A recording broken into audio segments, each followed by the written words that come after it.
Hey travelers, I'm in Pasto, Colombia, and I'm gonna take you to some very interesting places, including a lake, an awesome lake. Let's go. Good morning from Pasto, capital of Nariño. I'm really excited to go around this area, and I've coordinated to do a tour with a guide because I'm gonna be doing a full day, a day trip. I'm staying in Ipiales, which is an hour and a half, so I decided just to do a day trip instead of moving hotels. So come with me, look at the birds.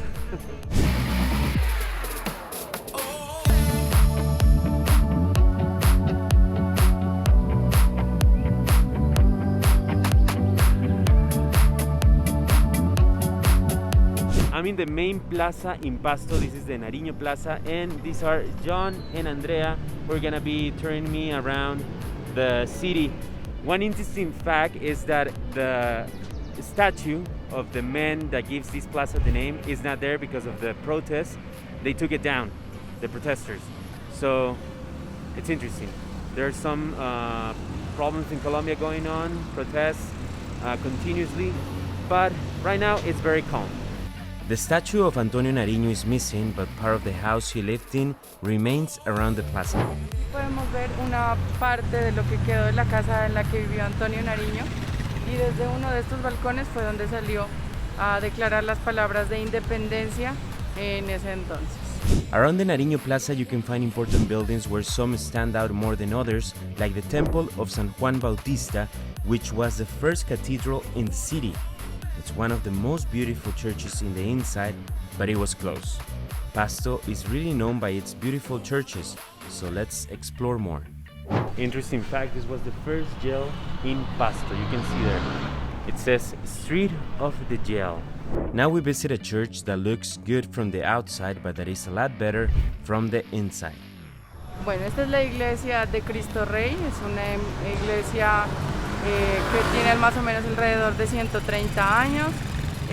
Esta es la primera iglesia en la que se utilizó ladrillo en Pasto, y a partir de estas ya todas las iglesias pues ya vienen siendo y construidas con ladrillo. Esta es de un estilo gótico, tiene en su entrada San Francisco de Loyola, el cual pues tiene un mito como por ahí, dicen que no es él, que... Parece Lenin. Exactamente. Oh, ¿Sí? ¿Lo pensaste? Pues lo que se dice es que es alguien ayudante de los nazis, y era ayudante de Hitler precisamente, y se lo identificas porque él no tiene sandalias sino botas. Entonces pues esa es como, digamos, la parte del hito de esta iglesia.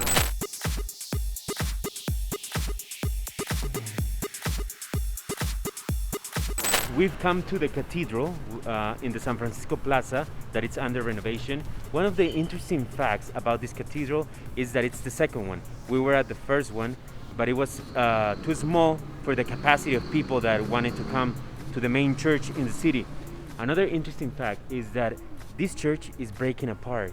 In the middle, you can see the cracks. That's why they don't open it constantly. They only use it for really special events.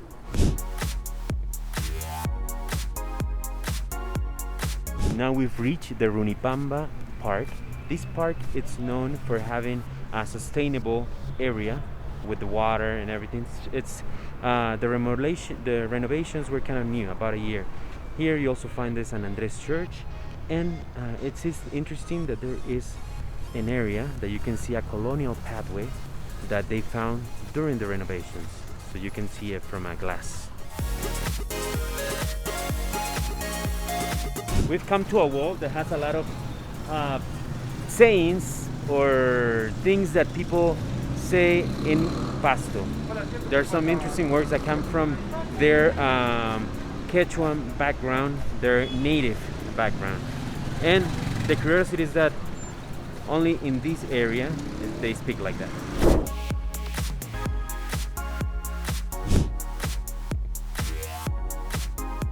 En el momento estamos en la iglesia de las Mercedes. Es una iglesia representativa, es un templo representativo porque aquí se encuentra la patrona y gobernadora de la ciudad de Pasto. Es una virgen a la cual los pastusos le tenemos mucha fe, venimos a orar con mucha devoción. Entonces creo que eso es lo más representativo. Y como puedes ver, en la iglesia tenemos una historia también de la Virgen, que dice que la Virgen fue vista en el volcán, el cual está a 4.700 metros de altura sobre el nivel del mar, que fue vista una señora vestida de blanco con ceniza en un momento en el que hubo un momento de erupción del volcán. Entonces eso es aún más como de creencia y de aferrarnos a nuestra fe con la Virgen. After going to so many churches, let's get some food.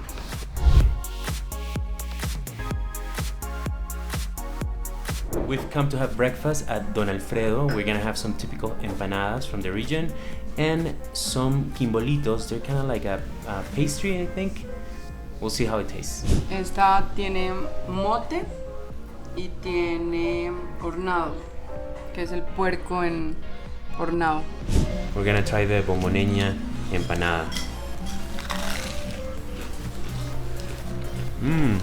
This tasty empanada comes with corn and pork.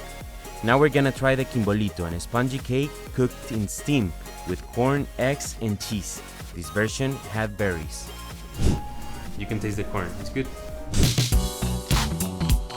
It started raining, but we are here at the Museum of the Carnival, a very special event in Pasto.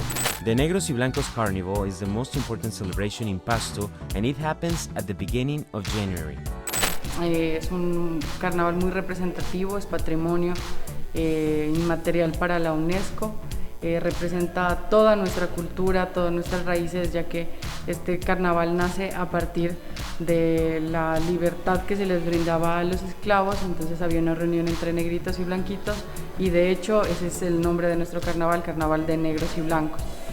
Como puedes ver, es una muestra de cultura y de arte y de baile, del cual nos sentimos muy orgullosos. Esperamos tenerte por acá para que disfrutes de todo esto, que como te das cuenta representa toda nuestra cultura. A tradition that is showcased in the most colorful way and that honors artisans and important people that are showcased in the huge cars like this one we're about to go in. The museum has many pieces that were part of the actual carnival, like this huge car, very colorful. I'm in the highest part. This is where the queen would stand. Look how big it is. Look around. So colorful.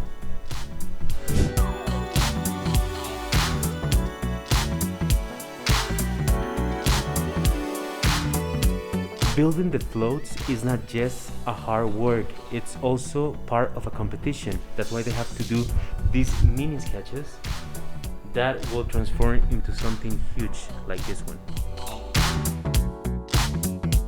I love the colors of this carnival. My next trip to Pasto will be in January for sure. After sightseeing around the city, now let's go to El Encano, an area where you find a huge natural wonder of Pasto en Colombia, de la Cocha Lagoon or Guamés Lake. We've reached one of the viewing points of La Cocha, this huge lake. Unfortunately, it's foggy, it's raining, so you can't see it in all its splendor, but you can see how awesome it is. Just look at how big this lake is. We're right here, and we're only seeing this part of the lake, but look how much there is. This lake provides about 5% of the water in the Amazon River, so it's a lot. Now let's go to El Motilón, an up-and-coming tourist area in El Encano. We've reached an area really close to the shore of the lake where a lot of restaurants are. We're gonna eat in one of these. Let's go. We went into Mamá Esperanza's restaurant, a family business where Don Onésimo might be the one greeting you at the door. De aquí se llama lago Guamués, porque es un precioso lago y de ahí desciende el río Guamués que baja para el Bajo Putumayo. ¿Sí? Sí, señor. ¿Ah? The inside had a cozy ambience and the smell from the kitchen. Oh man. They let me come into the kitchen to see them in action. Mrs. Maria is making trout.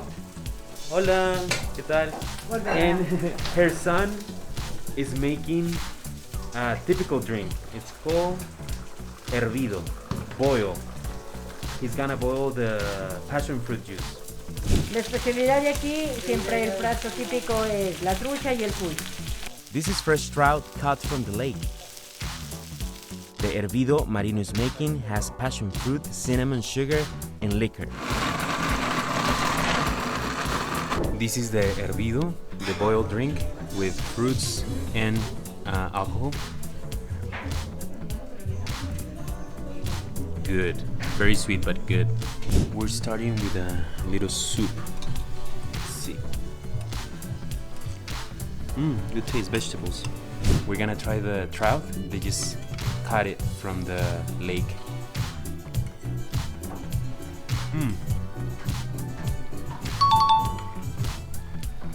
I love trout. This is a dessert made with chilacuan. This is a fruit that grows in this area. They serve it with cheese, with fresh cheese.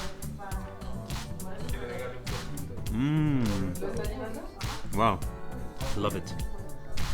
Really good. This is the chilacuan. After a tasty meal, let's go around El Motilón.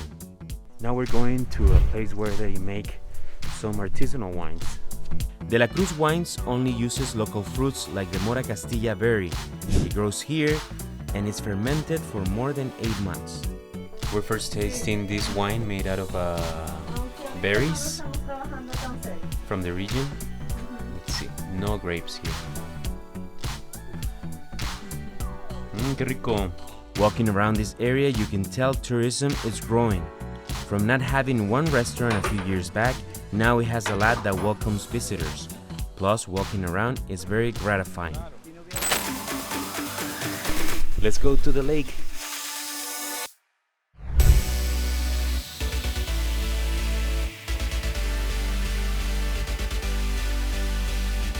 We're starting our journey through the Cocha Lake. We're far from the shore now, and thankfully the sun has come out a little bit. It's still cloudy, but it's still cold, and we're enjoying this view.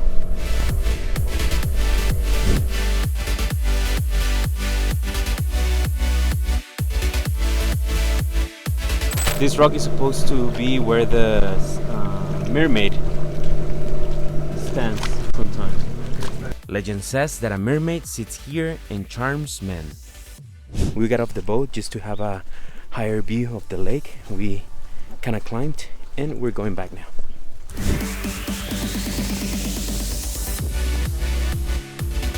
We're now passing by the Corota Island.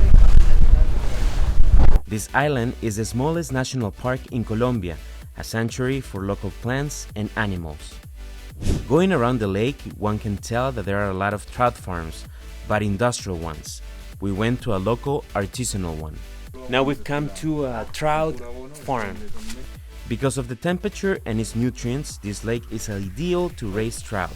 That is why many international companies have gotten permits to operate industrial farms, something that worries locals. Esa totora de aquí a unos 4 meses desaparece. Since big companies arrive, the totora plant in the shores keep dying. Nos están entrando mucho y concentrado a la cocha. Muchos químicos. Si un solo cultivo está entrando 12 toneladas. Y si en la cocha hay 54 cultivos grandes, ¿cuántas toneladas son? Eso hace de que nuestra totora en este momento esté así. Que la más buena conseguía así, como esta. Don Marino explains that the chemicals used for the big trout farms are making the totora disappear. When we reached the pier away from the industrial trout farms, the plant looked way different. Pues ya esta, así tiene que ser porque es un lugar protegido, porque aquí no hay muchos cultivos de trucha.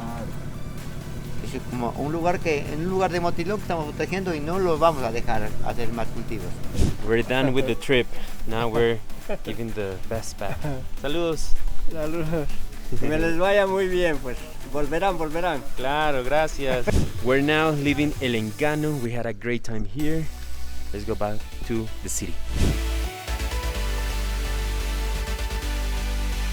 This day trip was possible by Andrea and John from PASTO. Chao. Nos vemos, cuídate. Chao.